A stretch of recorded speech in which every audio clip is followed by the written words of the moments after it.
Mr. President. I recognize the senator from Ohio. Thank you, Mr. President. I rise today in support of H.R. 7008, a bill that contains two common sense reforms. These are pretty easy. Banning members of Congress from purchasing stocks while in office and requiring a photo ID to vote. People have said that they want us to do this. I've heard it for years around here. Hasn't happened. Now it's time to happen. Tonight we have an opportunity to do it. Both policies are overwhelmingly supported by Americans. We want to listen to the American people. Do these two things. 86% of Americans support banning members of Congress from purchasing stocks while in office, and 83% of Americans support showing a photo ID to vote. It has been 7 days since I last stood in this chamber to speak about photo ID, and I'm back to do it again because it's important policy. I want to reiterate a point. Photo ID doesn't just protect the integrity of our elections, it makes our elections work better. If an election integrity isn't reason enough to support photo ID, consider what it would mean to election administration. And we've seen this in states like California, where it took them over a week to count votes in recent elections. Elections officials shouldn't be spending time day after day after day going through ballots to see if this signature matches this signature. Takes too long. It's an ineffective way of determining the identification of an individual when many, many states, 36 of them, have figured out a very efficient way to do this. It's called photo ID. It's something that everyone has. It's an efficient way to do it. Doesn't drag out the process. Doesn't force elections officials to become handwriting experts to figure it out. We used to do this in the 1800s before we had methods of determining someone's identity. You had to rely on a signature. But this is 2026 for crying out loud. Everyone has a photo ID. It's an easy way to do it. It's far simpler to make our elections run more simply and effectively. Americans use a photo ID every single day. There's no reason they can't use it to vote. As a matter of fact, in Ohio, we did this. We've had photo ID for years. We had a mandate in the recent presidential election that used a photo ID. It didn't suppress the vote. Actually, we had one of the highest voter turnouts in the history of our state. Don't give me the baloney that somehow this is going to discriminate against somebody and tell them and make it harder for them to vote. We have evidence to the contrary. We know photo ID is common sense. Now, let's move on to the other provision of this bill, legislation that includes stopping insider trading. It's called the Stop Insider Trading Act. It's another common sense reform that's long overdue in Washington. People have been talking about it for years, did nothing about it. Tonight we're trying to do something about it. The bill prohibits members of Congress, their spouses, and their dependent children from purchasing new securities in publicly traded companies or similar financial instruments while they serve in Congress. It requires at least 7 days public notice before anyone can sell any of these securities, and imposes significant legal and financial penalties for violators. These safeguards ensure lawmakers and their families cannot use non-public information to enrich themselves, as we know has gone on in this town for many years at the expense of the American people. But nobody did anything about it. Tonight we have a chance to do something about it. I want to commend one of our colleagues, Senator Pete Ricketts from Nebraska. Pete has led on the Senate side of this conversation on banning the insider trading. Senator Ricketts deserves credit for all of his work, and I am proud to be an original co-sponsor of his Senate version of the legislation, and I urge my colleagues to support its swift passage. Mr. President, I yield the floor.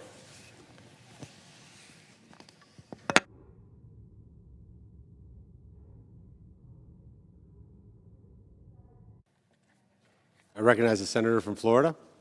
Thank you, Mr. President, and I appreciate the words of my colleague, Senator Husted, who was sworn in on the same day as I was, and we both hold very dear our responsibilities that our constituents have trusted us with here in Washington.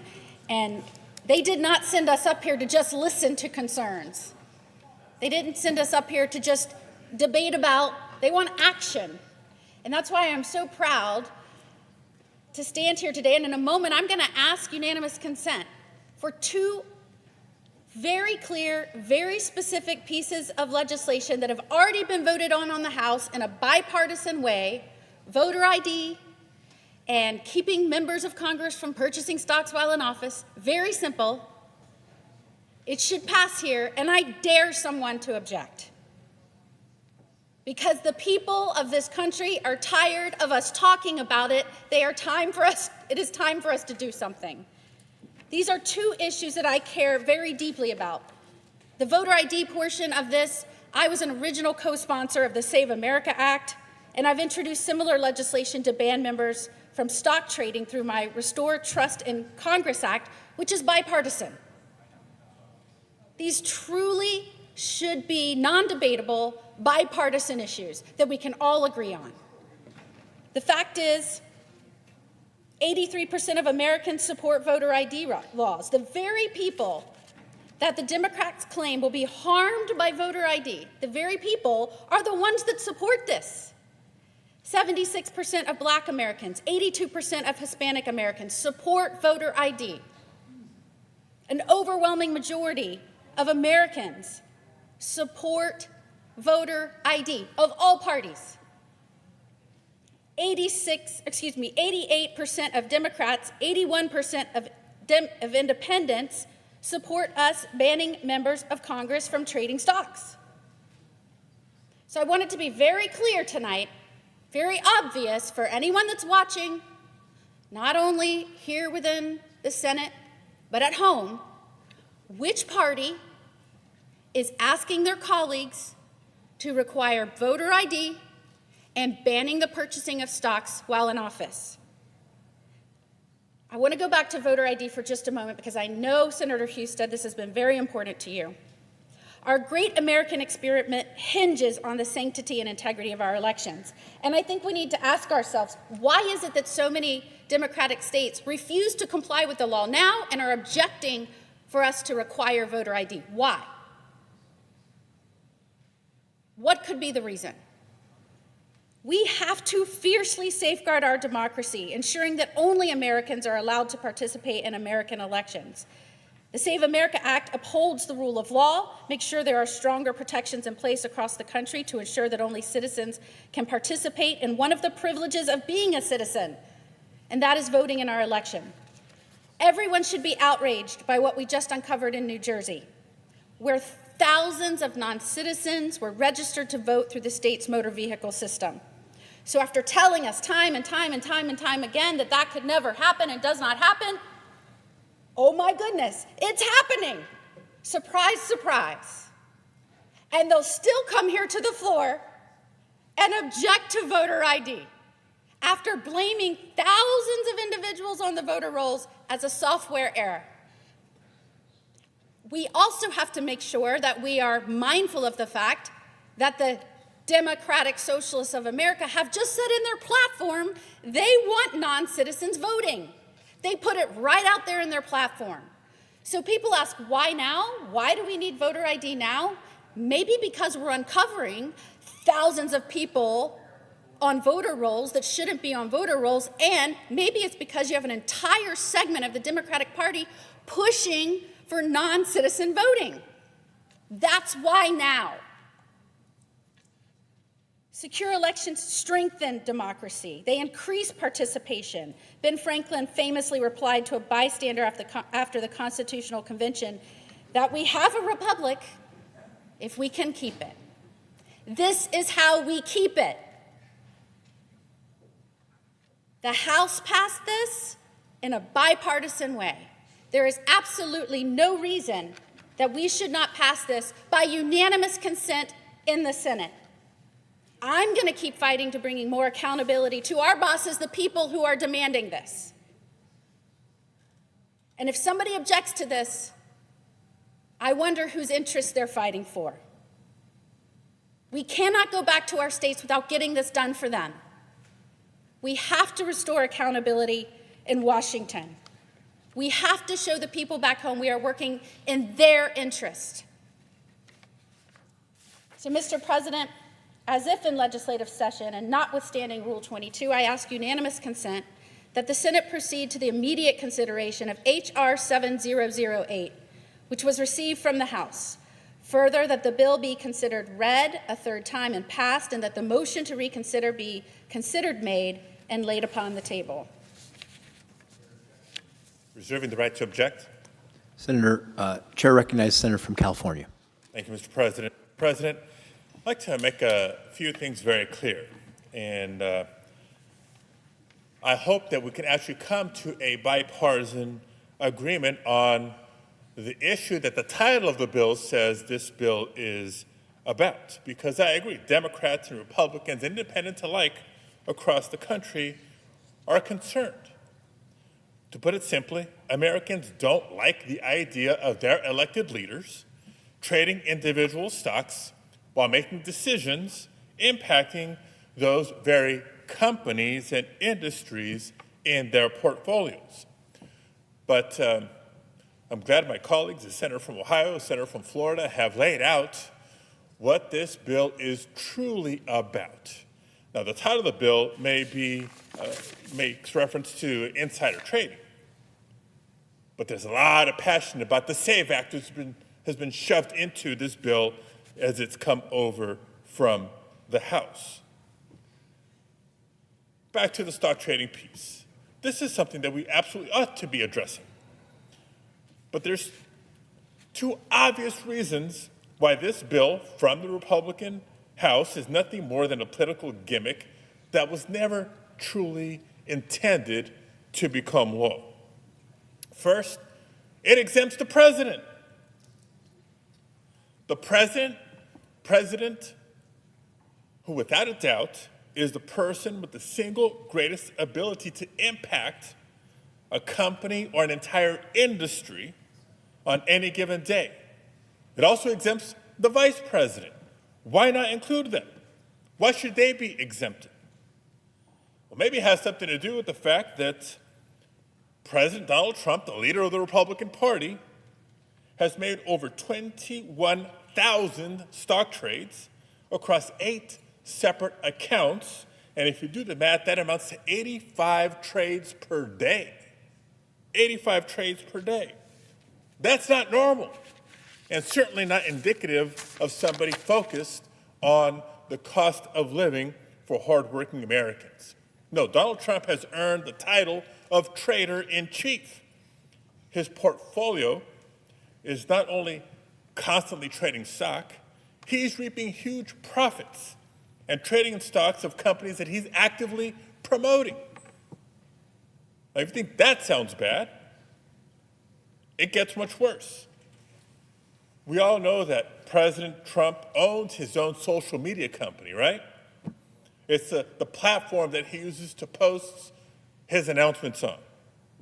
And now it's been reported that his company is planning to sell early access to those presidential statements to hedge funds, to Wall Street, for $100,000 a month. That's right. The price of inside information is now $100,000 per month to be paid to President Donald Trump. Could there be any clearer sign of corruption? The American people see right through this bill. They see it for what it is. But that's not the only reason. If the House Republicans really did want this measure to become law, they wouldn't have tucked the so-called SAVE Act into it. Now, let me remind you, we've been debating the SAVE Act here off and on for, about 4 months now? This is the same SAVE Act that in practice, Mr. President, would make it harder for eligible voters to register to vote, to stay registered to vote, to actually cast their ballot by imposing these standards across all 50 states. It would ban student IDs, certain tribal IDs, other forms of government ID that in some states that do have their own voter ID law, people count on to be able to participate in our elections. The SAVE Act would also devastate mail and absentee voting across the country by requiring photocopies of your ID to be included along with your mail ballot, something that the Republican Lieutenant Governor of Utah has pointed out would violate their state's constitution, the constitution that requires an opportunity for a secret ballot, the same requirement for secret ballot that states across the country also share. This is the same element, by the way, that the Ohio legislature passed in the form of a state legislation, a similar male voter ID requirement that the Republican governor of Ohio vetoed because it would, quote, significantly burden those who choose to vote by mail. But of course, that is this bill's intent. For all the talk about stock trading, and there's a way to address that, I'll get to that in a minute, the true goal here is to somehow pass the SAVE Act, which, by the way, not only are you not going to get unanimous consent today, the Republican caucus in the Senate isn't even unified around it. It's come up for votes, procedural and otherwise, and keeps falling short. So why are we here? I believe if the proponents of this stock trading measure were sincere about wanting to ban stock trading by members of Congress, then they'd sit down with Democrats and negotiate, or better yet, let's take up and pass the measure that would achieve just that came out of the Homeland Security and Government Affairs Committee about a year ago, a bipartisan measure by Senators Ossoff, Merkley, Peters, Cortez Masto, Hawley, and Moreno.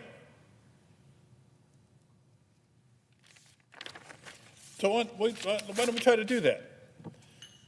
Mr. President, I ask that the senator modify her request to instead proceed to the immediate consideration of calendar item 294, S1498, that the committee reported substitute amendment be agreed to, that the bill be considered read a third time and passed, and that the motions to reconsider be considered made and laid upon the table. Is there an objection to the modification? Chair recognizes the senator from Ohio. That says, don't let facts get in the way of a good story. We just heard it was a good story.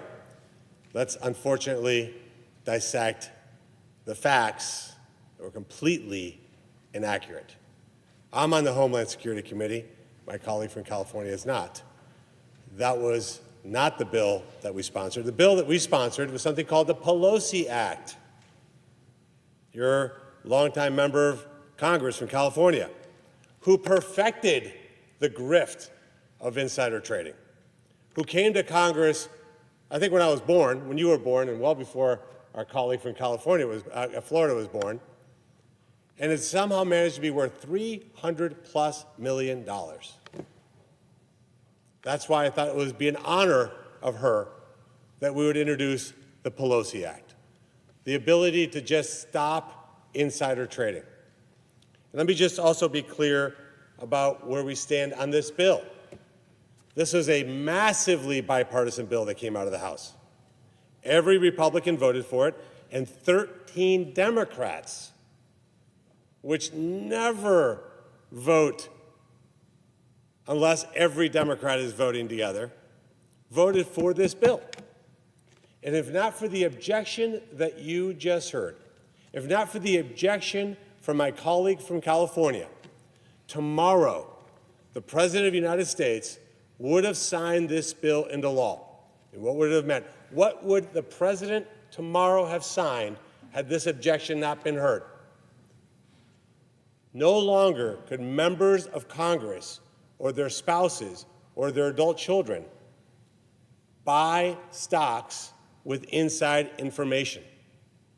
They would not be able to sell stocks without a 7-day public announcement period, which would in effect end forever the practice of insider trading that has plagued this Congress. We could have gotten that done. Just want you to process that for a second. There's commercials 99 days before the midterm elections in which Democrats, including your disastrous opponent that is talking about banning insider trading. This is a guy who's here for 30+ years. My colleague from California has been here for 5 years. The three of us have been here for 18 months. And we could have passed a bill tonight to ban insider trading. Democrats have blocked the ability to ban insider trading. Those words don't even make sense to me as I say it. Why? It's the classic DC two-step. Introduce an alternative measure that they know will never pass so they can keep the grift operation going. Be able to say, oh, look, we oppose that too, but this doesn't go far enough. My colleague from California worked with me diligently, I might add, which I appreciated, to ban prediction markets for the entire United States Senate. We got that done. Didn't touch the president. Didn't even touch the House of Representatives. We got it done here in the United States, and I'm proud of that. I'm proud that now the American people know that no member of the United States Senate, or their staffs, by the way, can participate in the prediction markets. We got that done because we advanced the ball. We can advance the ball tonight and ban insider trading for all of Congress. The House handed us a bill. We say yes, the president signs it tomorrow. You sent a letter, my colleague from California sent a letter to the CFTC talking about the downside of insider trading among Congress back in January. We could avoid it. We don't need to send letters. We could ban insider trading tonight. Democrats have refused to do that. Now let's talk about voter ID. By the way, it's called the Save America Act, not the SAVE Act. It's called the Save America Act. We've talked about it in this chamber for hundreds of hours. Let's get the name right. This is not the Save America Act. Save America Act, for some reason, is unanimous in its opposition by the Democrat members of this chamber. They are totally, completely united on not passing the Save America Act, which does two things, by the way. You have to prove you're a citizen when you register. You have to show photo ID when you vote. That's it, two things. This particular measure in this bill is just photo ID. If you get the all-you-can-eat, never-ending pasta bowl at Olive Garden, you have to have a photo ID to get another bowl of spaghetti in California. So if I go to my favorite Olive Garden in Los Angeles and I have my never-ending pasta bowl, I have to bring my ID. But if I go vote, I don't have to. I think most Americans would think that's insane. I think most Americans would think that's nutty. Why would you not have to show your ID? It has nothing to do with registrations. You mentioned registering to vote. It has nothing to do with registering to vote. It is strictly voter ID when you vote. And there's not IDs that are banned. That's just not true. Read the bill. It's simple photo ID. A government-issued thing, your picture, your name, your signature, pretty straightforward.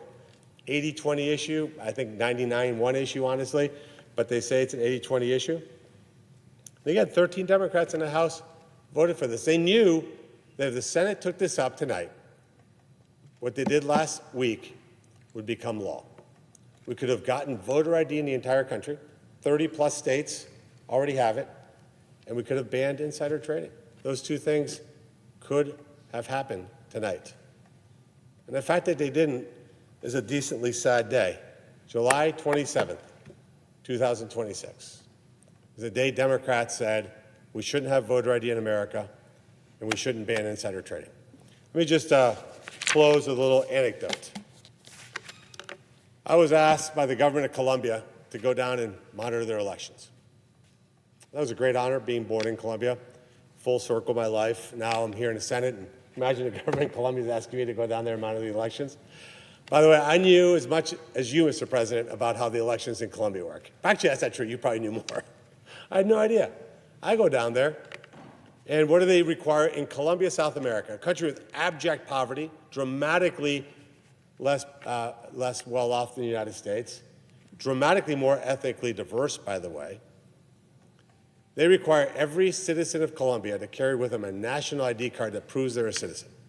They're not even allowed into the hall where the voting happens without that national ID card that proves they're a citizen of the country of Colombia.